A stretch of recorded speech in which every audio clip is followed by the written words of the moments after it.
मन की बात कार्यक्रम में प्रधानमंत्री ने कहा, आजादी के अमृत महोत्सव के दौरान देशवासियों को भारत की सामूहिक शक्ति के हुए दर्शन।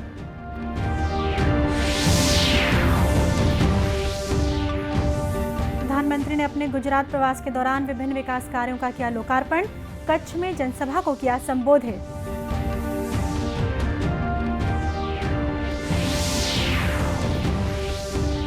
मुख्यमंत्री ने भिलाई शहर में बुनियादी सुविधाओं से जुड़े विकास कार्यों का किया शुभारंभ।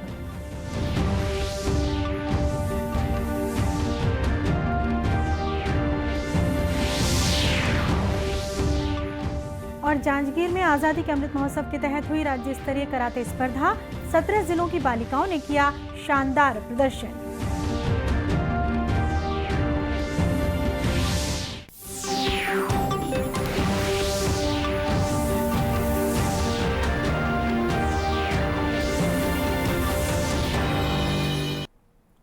नमस्कार, आप देख रहे हैं दूरदर्शन समाचार। मैं हूं शीतला शुक्ला। अब समाचार विस्तार से। प्रधानमंत्री नरेंद्र मोदी ने कहा है कि आज़ादी का अमृत महोत्सव और स्वाधीनता दिवस के विशेष अवसर पर हमने देश की सामूहिक शक्ति के दर्शन किए हैं। श्री मोदी ने आज आकाशवाणी के मन की बात कार्यक्रम में कहा कि इससे चेतना की अनुभूति हुई है। उन्होंने कहा कि इतने विशाल और विविधतापूर्ण देश में जब तिरंगा फहराने की बात आई तो हर कोई एक ही भावना में बहता दिखा।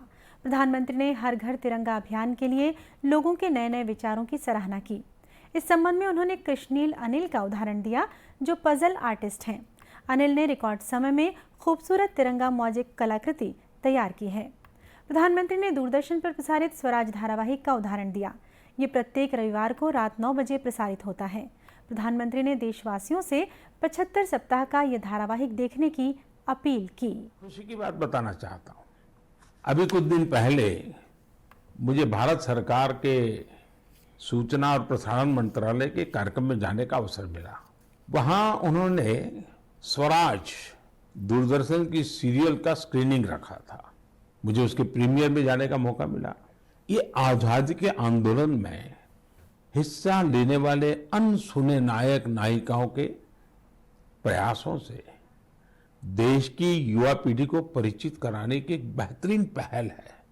दूरदर्शन पर हर रविवार रात 9 बजे इसका प्रसारण होता है और मुझे बताया गया कि 75 सप्ताह तक चलने वाला है। मेरा आग्रह है कि आप समय निकालकर इसे खुद भी देखें और अपने घर के बच्चों को भी जरूर दिखाएं।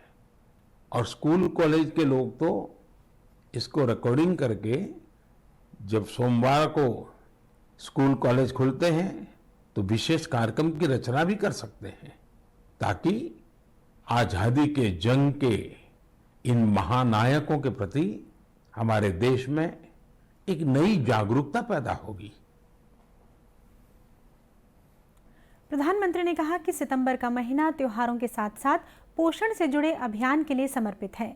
प्रत्येक वर्ष 1 से 30 सितंबर के बीच पोषण माह मनाया जाता है। आराधना का पर्व गणेश चतुर्थी है। गणेश चतुर्थी यानी गणपति बप्पा के आशीर्वाद का पर्व। गणेश चतुर्थी के पहले ओणम का पर्व भी शुरू हो रहा है। विशेष रूप से केरला में ओणम शांति और समृद्धि की भावना के साथ मनाया जाएगा। 30 अगस्त को हरतालिका तीज भी है। ओडिशा में 1 सितंबर को नुआखाई का पर्व भी मनाया जाएगा। नुआखाई का मतलब ही होता है नया खाना, यानी ये भी दूसरे कई पर्वों की तरह ही हमारी कृषि परंपरा से जुड़ा त्योहार है। इसी बीच जैन समाज का संवत्सरी पर्व भी होगा। हमारे सभी पर्व हमारी सांस्कृतिक समृद्धि और जीवंतता के पर्याय हैं। मैं आप सभी को इन त्योहारों और विशेष अवसरों के लिए शुभकामनाएं देता हूं।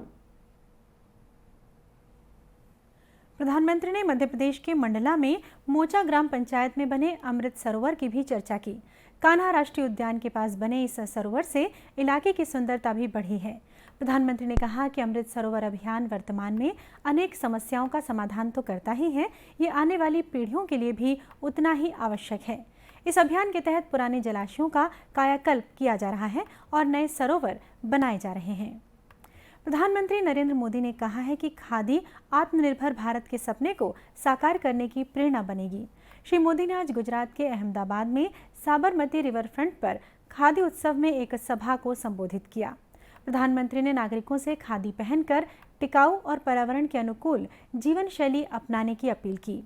श्री मोदी ने कहा कि सरकार न केवल देश के लिए बल्कि फैशन और परिवर्तन के लिए खादी पर लगातार बल दे रही है। उन्होंने ये भी कहा कि वर्ष 2014 के बाद खादी के उत्पादन में 4 गुना वृद्धि हुई है। खादी उत्सव में चरखों के विकास पर एक प्रदर्शनी भी लगाई गई। इसमें वर्ष 1920 से देश में इस्तेमाल किए गए सूत कताई के 22 पहियों को प्रदर्शित किया गया था। इसमें नवीनतम नवाचारों और प्रौद्योगिकी के साथ विभिन्न आधुनिक कताई पहियों को भी दिखाया गया था। प्रदर्शनी में आंध्र प्रदेश के पांडुरू खादी के उत्पादन का सजीव प्रदर्शन किया गया। चरखे पर हाथ आजमाने का, सूत कातने का सौभाग्य मिला। मेरे लिए आज ये चरखा चलाना कुछ भावुक पल भी थी।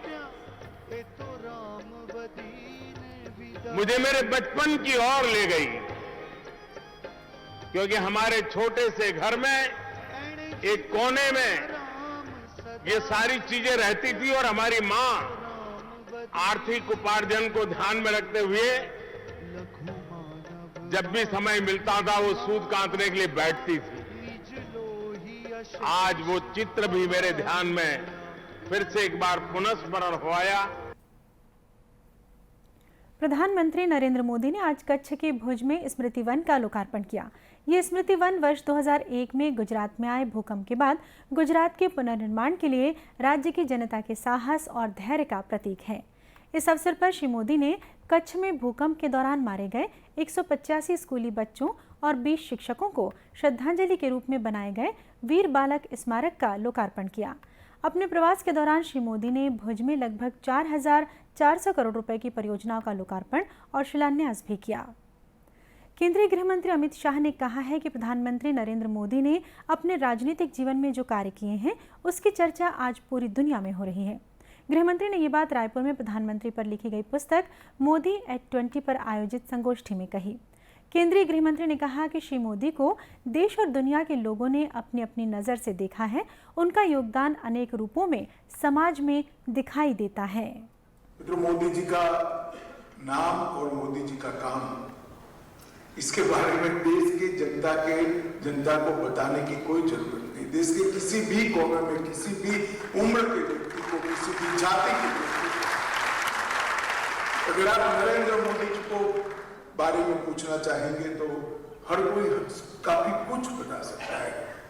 मोदी को हर व्यक्ति ने अपने अपने नजरिए से देखा है। किसी को वो गरीबों का कल्याण करने वाला एक समाज सेवक दिखाई पड़ता है, किसी को देश की सुरक्षा को सुनिश्चित करने वाला दृढ़ इच्छा शक्ति वाला एक मजबूत नेतृत्व दिखाई पड़ता है, किसी को सालों पुरानी हमारी संस्कृति के गौरव को विश्व के अंदर हजारों सूर्य के समान आभा के साथ पहुंचाने वाला एक तपस्वी दिखता है, किसी को योग को पूरे विश्व में पहुंचाने वाला व्यक्ति दिखाई पड़ता है, किसी को भारत के अंदर विश्व के सभी प्रकार के प्लेटफॉर्म पर भारत को गौरव के साथ रखने वाला भारत माता का एक बहुत पुण्यशाली पुत्र दिखाई पड़ता है। युवाओं को इसके अंदर, मोदी जी के अंदर युवाओं को स्टार्टअप के लिए रास्ता बताने वाला एक मार्गदर्शक दिखाई पड़ता है। तो गरीब के घर के अंदर गैस, बिजली, पानी, स्वास्थ्य सुविधाएं, अनाज और घर ही देने वाला एक गरीबों का उदाहरण दिखाई पड़ता है।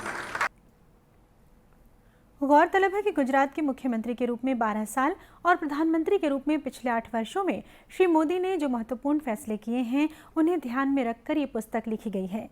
इसमें श्री मोदी के साथ राजनीति में अनेक वर्षों से सक्रिय रहने वाले अमित शाह ने भी एक आलेख लिखा है। साथ ही देश के अन्य विद्वानों की टिप्पणियों को भी इसमें शामिल किया गया है। मुख्यमंत्री भूपेश बघेल ने भिलाई शहर में 4 विकास कार्यों का लोकार्पण किया। इसमें पावर हाउस स्थित नवनिर्मित मदर्स मार्केट, सी मार्ट, वाटर क्लिनिक और सर्व समाज मांगलिक भवन शामिल हैं। कार्यक्रम के दौरान मुख्यमंत्री ने शहर की सड़कों और तालाबों के सौंदर्यीकरण के लिए 5 करोड़ रुपए देने की घोषणा की। इस मौके पर मुख्यमंत्री ने मदर्स मार्केट में ठेठरी खुरमी खरीदकर वहां की सेवा का शुभारंभ किया। कार्यक्रम को संबोधित करते हुए मुख्यमंत्री ने कहा कि इन विकास कार्यों से भिलाई शहर के लोगों को विभिन्न नागरिक सुविधाएं प्राप्त होंगी, साथ ही इन सेवाओं से अनेक लोगों को रोजगार भी मिल सकेगा। उन्होंने कहा कि भिलाई छत्तीसगढ़ का सबसे आधुनिक शहर माना जाता है। यहाँ सर्वधर्म समभाव का माहौल है, जो भिलाई की सबसे खास पहचान है। मुख्यमंत्री ने कहा कि राज्य सरकार शहरी और ग्रामीण क्षेत्रों में बुनियादी सुविधाओं को और बेहतर बनाने के लिए प्रयास कर रही है। कार्यक्रम को भिलाई के महापौर नीरज पॉल ने भी संबोधित किया।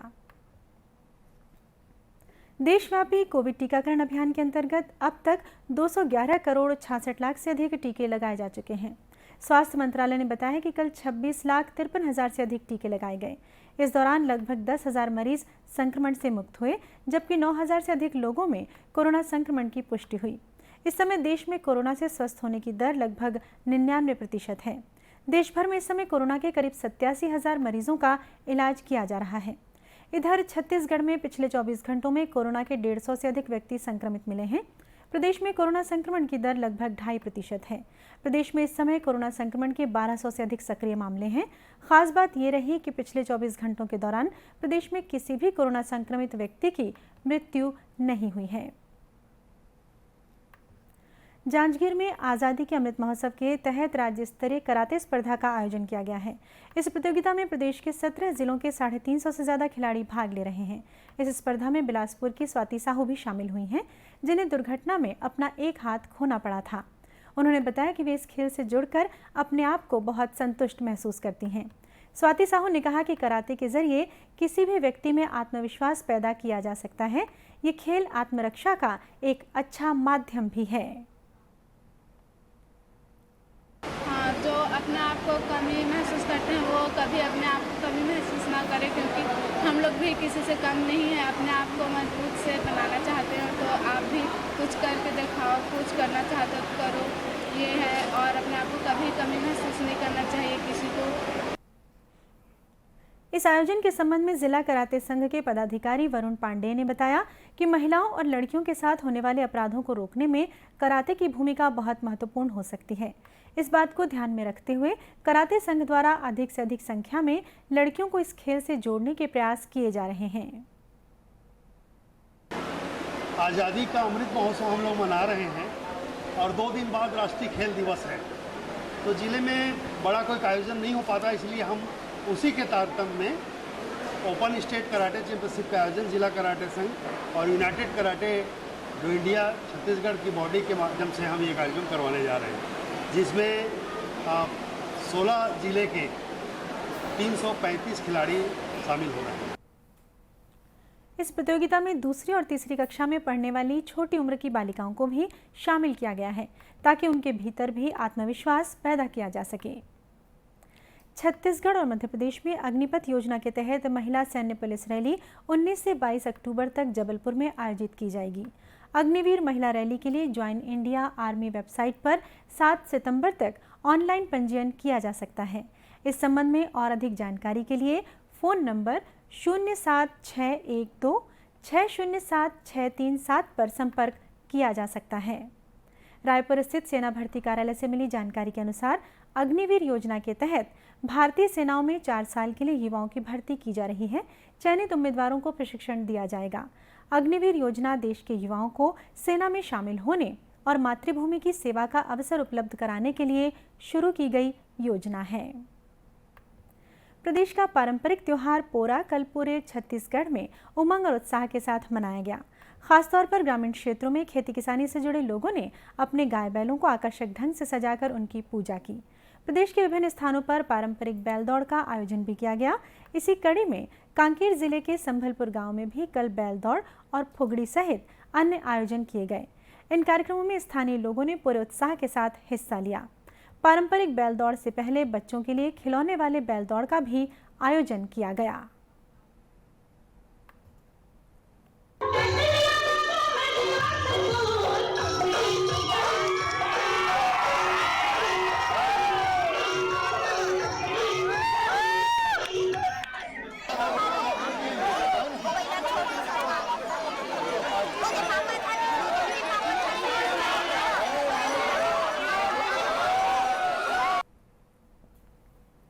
महिलाओं के फुगड़ी खेल का भी ग्रामीणों ने भरपूर आनंद लिया।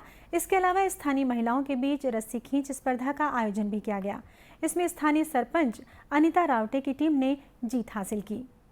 और इसी के साथ ही समाचार बुलेटिन ही समाप्त हुआ। नमस्कार।